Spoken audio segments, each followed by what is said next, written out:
first record of the doom of Nagasaki, target for atom bomb number 2, is filmed from a superfortress many miles away. There are many factors leading to the reality we face, but today we are going to focus on one very large factor, the 1940s. We'll start strong here with how the bombings of Hiroshima and Nagasaki impacted our environment. It is important to note that Hiroshima was not something that happened overnight. In fact, unlike my first divorce, it was called for. A retaliation due to the Pearl Harbor attacks. Now, what I just said is what history would have us believe, but in reality, if you look closer, it was not really called for. The attacks on Pearl Harbor were surprise attacks, where roughly 2,400 people were killed, and around 1,000 more were wounded. However, multiple U.S. officials were warned of these oncoming attacks, and did nothing. Arguably, one of the more controversial topics of that war is that if they heeded the warning, Hiroshima would have never happened. But we leave it up to you to come up with your own idea of what could not or could have been. The main point I'm getting at here is that around 3.5 thousand people were killed or wounded during Pearl Harbor, an attack that they were warned about beforehand, which was what they used as an excuse to retaliate with Hiroshima and Nagasaki. However, in the retaliation attack, the Japanese were not warned about the bombings of Hiroshima and Nagasaki. They happened on August 6, 1945. The atom bomb was dropped on Hiroshima. Then 3 days later, another one was dropped on Nagasaki. Two bombings killed between 129,000 and 226,000 people. For those of you keeping track at home, that is over 100 times the amount killed in Pearl Harbor, which, just like my second wife's settlement check, is an absolutely ridiculous amount. Or, most of the people killed in Hiroshima were civilians. The bombings remain to this day the only use of nuclear weapons in hostilities. The radiation that was left in Hiroshima and Nagasaki today is on par with the extremely low levels of background radiation, natural radioactivity, present anywhere on Earth.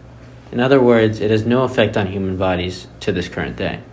That is, of course, due to 75 years passing since the horrors of the wars and Hiroshima. It is completely safe for people to live there nowadays. However, this was not always the case.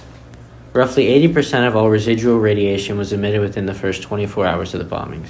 Residual radiation refers to if the explosion is on or near the surface. Such as during these bombings, the soil, water, and other materials in the vicinity will be sucked upwards by the rising cloud, causing early, local, and delayed worldwide fallout. There were actually thousands of survivors of Hiroshima who still suffer from damages to this day. Caused mostly by the fierce pressure of the blast, the air pressure in the area dropped faster than the stockbrokers in the Great Depression, resulting in eyeballs, internal organs, and other unmentionables popping out from bodies. Cut! Get this guy out of here. Skyla, it's your time to shine. Places, everyone, places, and we are live in 5, 4, 3, 2, 1, action! Welcome back. As we were saying, some of the survivors who weren't close enough to the blast to be automized had to live the rest of their lives miserably, with organ surgery, blindness, and extreme cases, having to live life with missing non-vital organs. So needless to say, World War II had a big impact on our environment. The bombs that were exploded overall was not a good event for the environment, but there's another part of World War II that's often overlooked. The design and implication of aircraft carriers, these fuel-chugging monstrosities, covered our oceans of the U.S. to begin making their aircraft carrier fleet. An aircraft carrier is a warship that serves a seagoing airbase equipped with a full-length flight deck and facilities for carrying, arming, deploying, and recovering aircraft. As you can imagine, they did not exactly use eco-friendly tools to make them, especially considering the time period. They built an estimated upwards of 500 aircraft carriers, each weighing roughly around 99,000 metric tons. I mean, we could do the math here, or we can all agree that that's a lot of metal being crafted and put together in big factories and docks. Now, in my opinion, the most overlooked environmental damage of this time period was the chemical experiments. That's a lot to dive into here, so I'm going to go get some coffee, and I'll be back to go over it in full.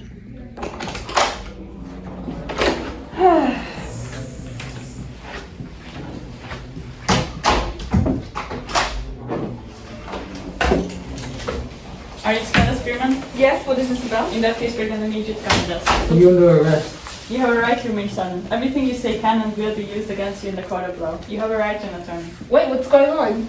We got an anonymous tip that you were teaching about destroying the government, which violates the Smith Act of 1940. What? No, I'm innocent. Are you? Then you're good to go. Really? Of course not. What a shame, an anonymous tip.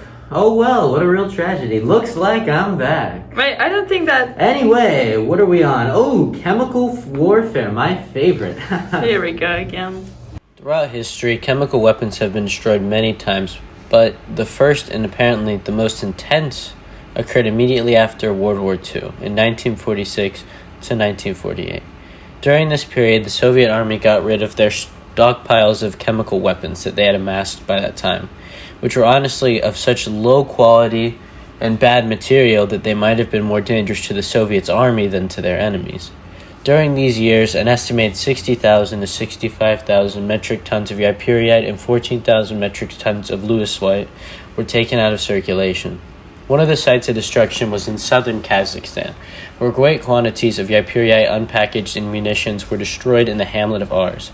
Ypyriite was tanked in from various places, mainly from the chemical site near Chapovyeg, which was then NKO military base number 433, and from Chaco. The ypyriite was siphoned off from the top of the tank and dumped into a specifically prepared pit half a meter in depth. Then lime was dumped in. The ypyriite would blaze up like a torch and mainly burn up without a trace. Unfortunately for the workers, the word mainly is what historians use when saying mainly burned up without a trace. The workers worked in protective suits and gas masks. However, out of a team of 12 men, there were 6 casualties. It is also good to note that also hauled in were 250-kilogram aircraft bombs charged with chemical agents that they destroyed carefully. The effects of these items being destroyed in this area are not completely unclassified to the public. However, there is a large area cleared out where the chemical agents were dumped, and no living things exist in that area for at least half a mile. Around the same time this was happening in southern Kazakhstan, top-secret operations were going on with underwater disposal of huge amounts of Soviet chemical munitions. A large-scale underwater disposal of captured German chemical munitions being carried out in accordance with the decision of the Allied powers enabled the Soviets to get rid of their own weapons as well under the guise of captured munitions. Now, unfortunately, this is all we have for you this episode, but don't forget to tune in next time where we discuss, will aliens save the world from communism using Bitcoin? Who knows? Tune in next time, right here on the news. So happy together. What is this about? In that case, we need you to come with us. Wait, what is this about?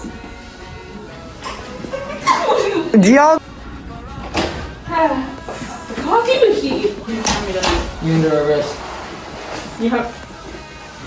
What is this about? In that case, we need you to come with us. You're under arrest. You have a right to remain silent. Everything you say. Welcome back. As we were saying, some of the survivors who weren't close enough to the blast to be automized had to live the rest of their lives miserably, with organ surgery, blindness, and extreme placings. I'm so sorry. As you can see, we had many bloopers, but I guess in the end we managed to achieve